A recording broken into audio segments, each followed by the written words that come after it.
Senator Cheruiyot has ashamed President William Ruto badly after stating this.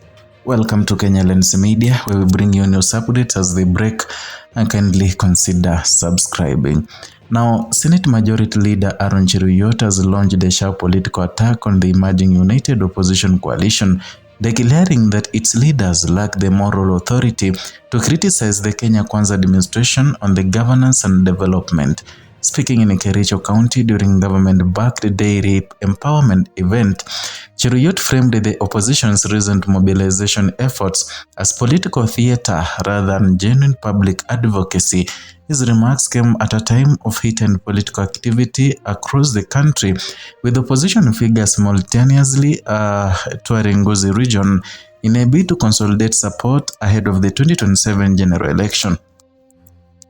The exchange signals an early escalation in what is shaping up to be high-stakes political contest between the ruling coalition and the reorganizing opposition bloc.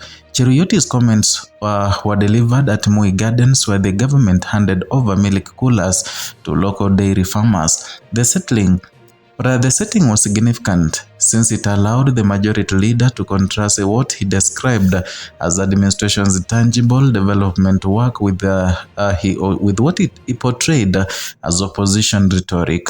The senator insisted that the government remains fully aware of President William Ruto's campaign promises and the timeline for delivering them. According to Cheruiyot, critics are attempting to create an impression that the administration has lost direction. His message was blunt, that the opposition should stop positioning itself as the voice of ordinary citizens. Political analysts also say that the tone reflects growing sensitivity within government ranks as opposition leaders increase public engagement in key regions, a way that it has ashamed President William Ruto. In one of the most pointed parts of his speech, Cheryot predicted that the opposition strategy would fail at the ballot box. He argued that the coalition lacks both credibility and grassroots legitimacy to mount a serious challenge in 2027. Such early electoral messaging is notable, and Kenya political actors typically begin positioning well ahead of the election cycles, but the directness of Cheruiyot's warning suggests the ruling coalition is already preparing for a prolonged political contest. Observers note that the public confidence battles often begin years before the voters go to the polls, and by questioning the opposition's mandate now, the government allies may be attempting to shape early public perceptions. Cheruiyot also revived memories of the controversial impeachment of the former Deputy President Yake, reminding audiences that he personally led the motion in the Senate.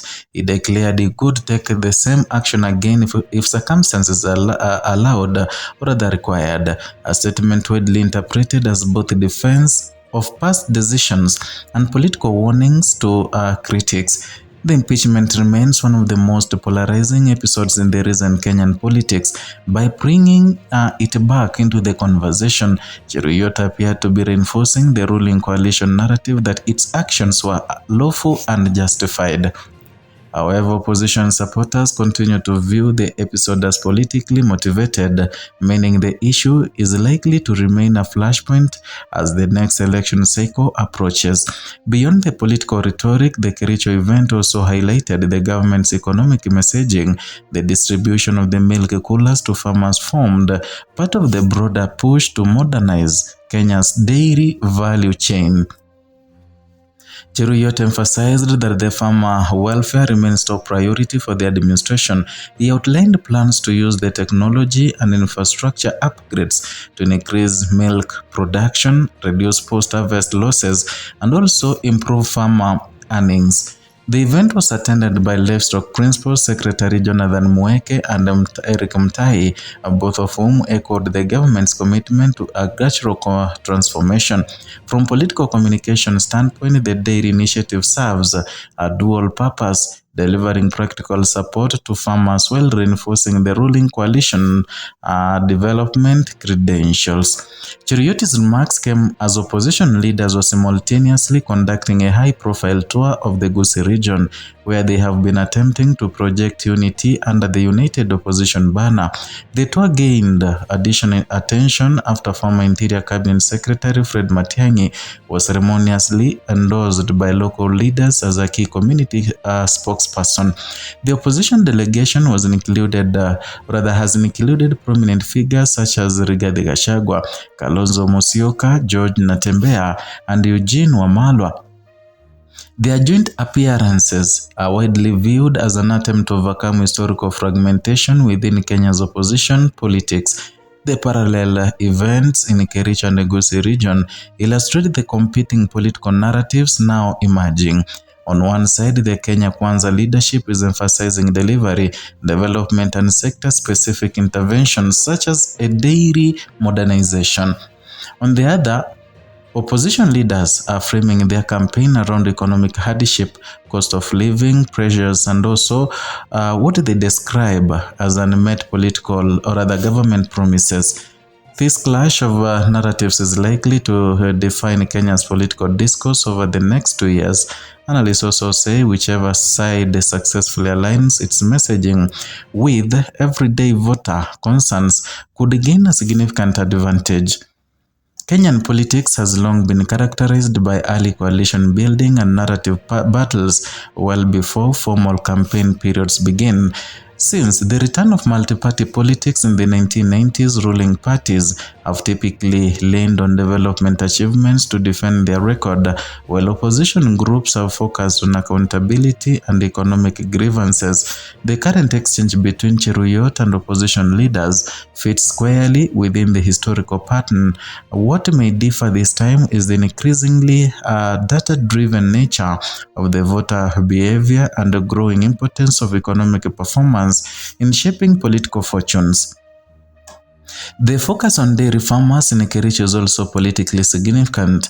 Agriculture remains one of the Kenya's largest employers, and dairy farming is a critical income source in many Rift Valley counties. By investing in milk cooling infrastructure, the government is targeting a sector with immediate livelihood impact, and if successfully implemented, such programs can translate into tangible political goodwill. However, experts caution that infrastructure support may be accompanied by broader reforms in pricing, cooperative management, and also market access to produce sustained benefits. Cheruiyot's sharp criticism of the united opposition underscores how quickly Kenya's political temperature is rising ahead of the 2027 elections. The majority leader's remarks reveal a ruling coalition keen to defend its record while challenging the credibility of emerging opposition alliances. At the same time, the opposition's parallel mobilization in the Gusii region suggests that the rival leaders are equally determined to reshape the political landscape. The confrontation now unfolding is more than routine political sparring. It marks the opening phase of the broader national contest that will likely revolve around economic performance, coalition unity, and grassroots mobilization. And if the government can demonstrate visible improvements in key sectors like dairy, it may strengthen its electoral position.